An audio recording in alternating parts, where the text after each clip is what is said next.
Quick question. How many subscriptions are you paying for right now? Take a second. Actually think about it. Netflix? Spotify? Maybe a gym membership? A language app you downloaded 6 months ago? Oh, and that news site you signed up for during a free trial and completely forgot about. Now here's the uncomfortable part. Most people underestimate their subscriptions by about 80%. A study by Chase Bank found that the average American spends around $219 a month on subscriptions. But when surveyed, those same people guessed they were spending around $86. That's not a small error. That's paying for almost 2.5 extra subscriptions you don't even know about. So, why does this keep happening? It's not because you're careless. It's because your brain is specifically, almost elegantly, designed to let this happen. Every time you spend money, there's a little activation in your brain's insular cortex, the same region that processes physical pain. Researchers at Carnegie Mellon called this the pain of paying. And it makes sense, evolutionarily. Money is a resource. Losing resources hurts. That feeling was supposed to keep us careful. But here's the thing about subscriptions. They're engineered to make that pain disappear. When you buy a coffee, you hand over $5. You feel a small sting. You watch the money leave. There's friction. When Netflix charges you $15.49 on the 12th of every month, there's no moment, no friction, no sting. The money moves silently in the background, like a subscription to a club you forgot you joined. Psychologists call this decoupling, separating the act of consumption from the act of payment. And it is one of the most powerful psychological tricks in modern commerce. Now let's say you do notice a subscription. Let's say it's that premium fitness app, $12.99 a month. You open it once in a while, maybe twice a month. You think, should I cancel this?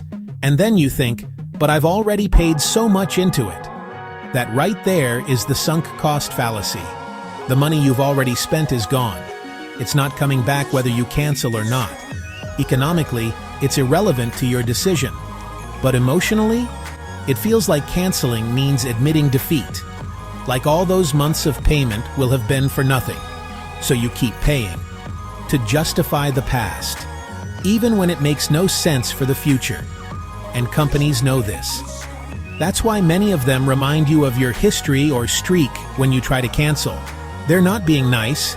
They're weaponizing your sunk cost bias against you. There's another cognitive bias at work here, and it might be even more powerful, status quo bias. Humans are deeply uncomfortable with change, even when change would benefit them. The default option, whatever's already happening, feels safe, familiar, easier. Canceling a subscription requires an active decision. You have to log in, find the cancellation page, which is always, mysteriously, 4 clicks deep. Confirm you really mean it. And sometimes sit through a "Are you sure?" screen that guilt trips you with what you'll lose. Signing up, on the other hand? 1 click. Start your free trial. Done. The asymmetry is intentional. The path of least resistance leads directly into your wallet and away from cancellation. And here's where it gets interesting. Research suggests that we evaluate losses about twice as heavily as equivalent gains. Losing $10 hurts more than gaining $10 feels good. So the prospect of canceling something, even something you barely use, feels like a loss. And your brain fights it.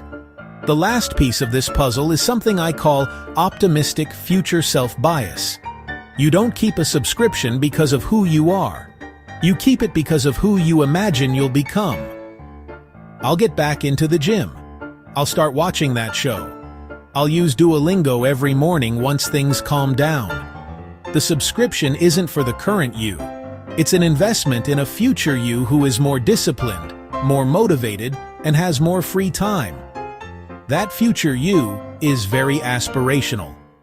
They're also, if we're being honest, mostly fictional. This isn't a character flaw. It's a documented psychological phenomenon. We systematically overestimate how different our future behavior will be from our current behavior. And subscription companies don't just accept this, they count on it. Okay, So your brain is working against you. The companies are working against you. What actually helps? 3 things, and none of them require willpower. First, make the invisible visible. The whole problem is that subscriptions are designed to stay out of your awareness, so force them into it. Go through your last 2 bank statements and write down every recurring charge. Don't guess. Look. Most people are genuinely surprised by what they find. There are apps that do this automatically. Rocket Money, Truebill, even some banking apps now surface this. But even a manual review once a month takes about 5 minutes and completely changes your relationship with your subscriptions. Second, use the "if I didn't have it, would I sign up today?" test. Not "do I want to keep it?" Not "will I feel bad if I cancel?" Just "if this didn't exist in my life right now, would I actively go and get it?" If the answer is no, that's your signal. Third, change the default. Instead of staying subscribed until you actively cancel, create a rule. Put every subscription on a quarterly review. Set a calendar reminder. Treat it like a bill audit. The goal isn't to cancel everything. Some subscriptions are genuinely worth it. The goal is to be the one making the choice, consciously, instead of letting the default just keep billing you forever. Because here's the real cost of the subscription trap. It's not just the money, it's the mental overhead of paying for things that don't add value. Every unused subscription is a small, silent tax on your life. So, go check. Right now, after this video.